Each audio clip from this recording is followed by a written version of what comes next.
নমস্কার। রবীন্দ্র জয়ন্তী উপলক্ষে সহজ এই জুয়েলারি সেটটির ফুল টিউটোরিয়ালটি আজ আমি তোমাদের সাথে শেয়ার করতে চলেছি। যারা নতুন ক্লের কাজ শুরু করেছো বা যারা ক্লের কাজ পারো না, তারাও কিন্তু কাঠগোলাপের এই সহজ আর সুন্দর সেটটি অনায়াসেই বাড়িতে তৈরি করে ফেলতে পারবে। এটা শেখানোর পাশাপাশি অনেক গুরুত্বপূর্ণ টিপস আমি তোমাদের সাথে শেয়ার করেছি, যা পরবর্তীতে ক্লের কাজ করার সময় তোমাদের অনেক কাজে আসবে। সেটটি বানানোর জন্য প্রথমেই লাগবে মোল্ডেড ক্লের এরকম একটি প্যাকেট। এইগুলো তোমরা যে সমস্ত দোকানে বই, খাতা, রং পাওয়া যায়, তাছাড়াও অনলাইন থেকেও তোমরা এগুলো পারচেস করতে পারো। তো প্যাকেটের মধ্যে দেখবে এরকম দুটো বেসের প্যাকেট আছে। এই দুটোকে সমান পরিমাণ মানে 1:1 পরিমাণে নিয়ে ক্লেটাকে খুব ভালো করে আগে মেখে নিতে হবে। যেহেতু সেটটা চৌকো স্কোয়ার শেপের, তাই ক্লেটাকে এরকম করে বেললে শেপটা কিন্তু একটু বড় হবে।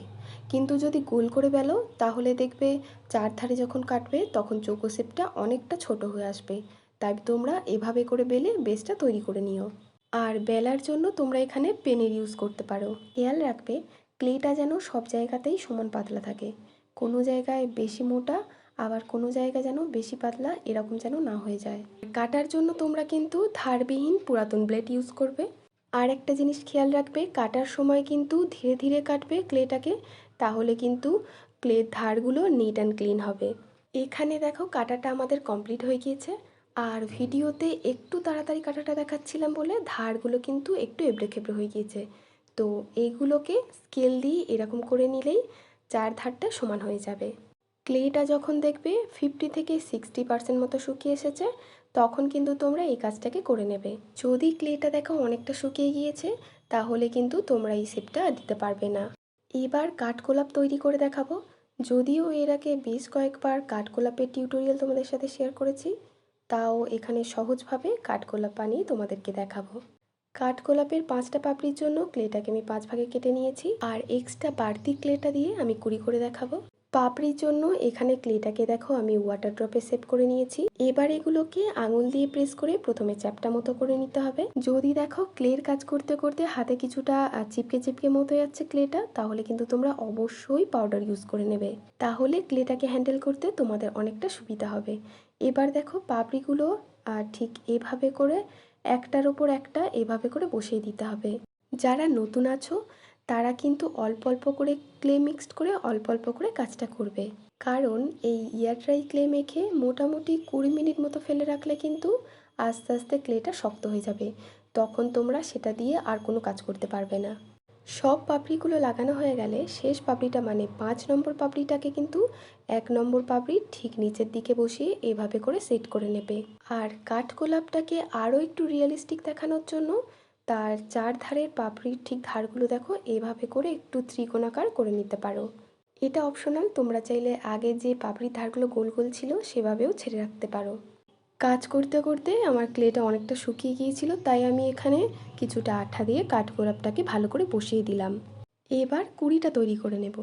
কুড়ি তৈরির প্রসেসটা কিন্তু খুবই সহজ। তোমরা একটু ভালোভাবে লক্ষ্য করলেই কুড়িটা কিভাবে তৈরি করলাম সেটা বুঝতে পারবে।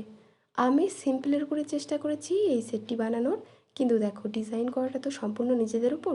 তোমরা নিজেরা নিজেদের মতো ডিজাইন করে আরও কিছু অ্যাড করে নিতে পারো। এই কাঠগোলাপগুলো যাতে পরবর্তীতে ছেড়ে না যায় সেই জন্য আমি একটু আঠা দেওয়ার পরে এগুলোকে একটু ভালো করে প্রেস করে বসিয়ে দিলাম। এবার এটাকে মোটামুটি 8 থেকে 9 ঘন্টা মতো হাওয়া বা রোদ্রে যে কোনোভাবেই তোমরা এটাকে শুকিয়ে নিতে পারো। আর ভালো করে শুকানোর পরেই কিন্তু কালারটা করতে হবে, তবেই কিন্তু কালারটা ফুটবে, তা না হলে কিন্তু কালার ফুটবে না। বেসটা খুব ভালোভাবে শুকানোর পরেই কিন্তু পেন্সিল দিয়ে আমি লেখাটা লিখে নিয়েছি। আর কালার করবার জন্য নিয়েছি হলুদ, কমলা আর সাদা কালার। এটা তোমরা ক্যামেল, ফেবিক্রিল বা তোমরা হচ্ছে অ্যাক্রেলিক কালারও কিন্তু ইউজ করতে পারো। তো এখানে দেখো আমি ইয়েলো কালারটা চাপাচ্ছি। এটা আমি লাইট ইয়েলো চাপাচ্ছি, তোমরা এখানে চাইলে ডিপ ইয়েলোও ব্যবহার করতে পারো।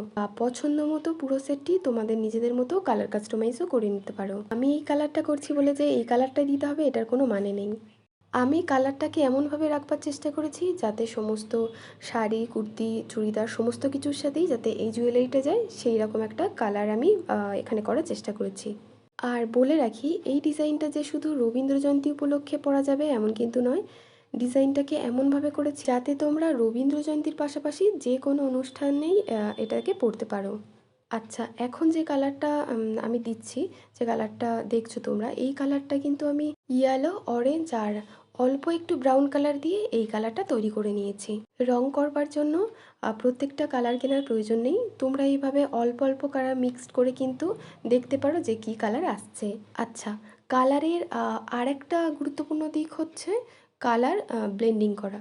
কালার ব্লেন্ডিং যত ভালোভাবে করতে পারবে জিনিসটা কিন্তু ততটা বেশি ফুটে উঠবে। আমি এখানে দেখো কিভাবে কালারটা, দুটো কালারকে কিভাবে ব্লেন্ড করছি, তোমরা এখানে একটু খেয়াল করলে বুঝতে পারবে। তো সুন্দর করে কালার ব্লেন্ড করা হয়ে গেলে আমি এখানে কাঠগোলাপটাতে সাদা রং দিয়ে দিচ্ছি। যখনই তোমরা কাঠগোলাপে কালার করবে তখন কিন্তু 2 থেকে 3 কোট সাদা যে জেসোটা পাওয়া যায় সেটা, কিংবা হোয়াইট অ্যাক্রালিক বা ক্যামেল ফেব্রিকের যে কোনো কালারই হোক না কেন, সাদা রংটা কিন্তু তোমরা 2 থেকে 3 কোট চাপিয়ে তারপরে কিন্তু অন্য কালারগুলো করবে। আমরা তো সবাই জানি যে সাদা কালারের ওপর যে কোনো কালার খুব ভালোভাবে ফোটে, তাই সবথেকে ভালো হবে পুরো বেসটাতে সাদা জেসো বা সাদা কালার অ্যাপ্লাই করে তারপরে অন্য কালার চাপানো, তাতে কালার খুব ভালোভাবে ফুটবে। এখানে দেখো কাঠগোলাপে সাদা রঙটা করার পরে কিন্তু আমি ধারে ধারে হলুদ কালার দিয়ে দিলাম, আর তারপরে কুড়িতে লাইট গ্রিন কালারটা দিয়ে কুড়িটা আমি কমপ্লিট করেছি। এই সেটটা কালার করতে গিয়ে যে জিনিসটাতে আমার সবথেকে বেশি ভয় লেগেছে সেটা হলো তুলি দিয়ে এই লেখাগুলো করবার। আর তোমরা যখনই করবে কিন্তু এই জিনিসটা খুব আস্তে আস্তে করবে। আমি নিজেও এই লেখাটা লিখবার সময় কিন্তু খুব আস্তে আস্তে কিন্তু আমি লেখাটা করেছি। আর যদি দেখো তুলির টান দিতে গিয়ে কোনো জায়গায় ব্ল্যাক কালারটা লেগে গিয়েছে, তখন কিন্তু সেই জায়গাটায় যা কালার আছে সেটা দিয়ে আবার একটু রিপেয়ার করে নেবে। তো জুয়েলারির এই সেটটি আমাদের মোটামুটি কমপ্লিট হয়ে গিয়েছে। এবার এর কানের দুল দুটো আমি দেখিয়ে দিই। কানের দুল দুটো একই যেভাবে আমি কাঠগোলাপগুলো করেছি ঠিক সেমভাবেই করে এটাকে তৈরি করে নিয়েছি। কানের দুল কীভাবে তৈরি করতে হয় আমি আগের ভিডিওতে দেখিয়েছি, তাই এখানে আর দেখালাম না, তাহলে ভিডিওটি অনেকটা বড় হয়ে যেত। তো এবার দেখো আমি একটা টার্সেল নিয়েছি আর সাথে কিছু কটন বল নিয়েছি। এই টার্সেল আর কটন বল মেকিং ভিডিওটি কিন্তু আমার চ্যানেলে আপলোড করা আছে, চাইলে তোমরা সেগুলো দেখে আসতে পারো। সেখানে আমি খুব সহজভাবে কটন বল আর টার্সেল তৈরির পুরো প্রসেস দেখিয়েছি। এবার দেখো কটন বলগুলোকে কিন্তু ঠিক এরকমভাবেই টার্সেলের মধ্যে দিয়ে আমি টার্সেলটাকে কমপ্লিট করে নিচ্ছি। এত অবধি ভিডিওটি যদি তোমাদের ভালো লেগে থাকে তাহলে প্লিজ একটা লাইক আর ভিডিওটি শেয়ার করে দিও। আর দেখো এটি হলো সেটটির ফুল লুক। সেটা কেমন দেখতে লাগছে সেটা কিন্তু অবশ্যই কমেন্টে জানাতে ভুলো না। এরকমই নতুন নতুন ভিডিও পেতে আমার চ্যানেলটিকে সাবস্ক্রাইব করে রাখতে পারো। আর ভিডিওটি শেষ পর্যন্ত ধৈর্য সহকারে দেখবার জন্য তোমাদেরকে অসংখ্য অসংখ্য ধন্যবাদ। আর নেক্সট কোন টপিকের উপর তোমরা ভিডিও দেখতে চাইছো চাইলে সেটাও কমেন্ট করে জানাতে পারো। তাহলে দেখা হচ্ছে নেক্সট ভিডিওতে।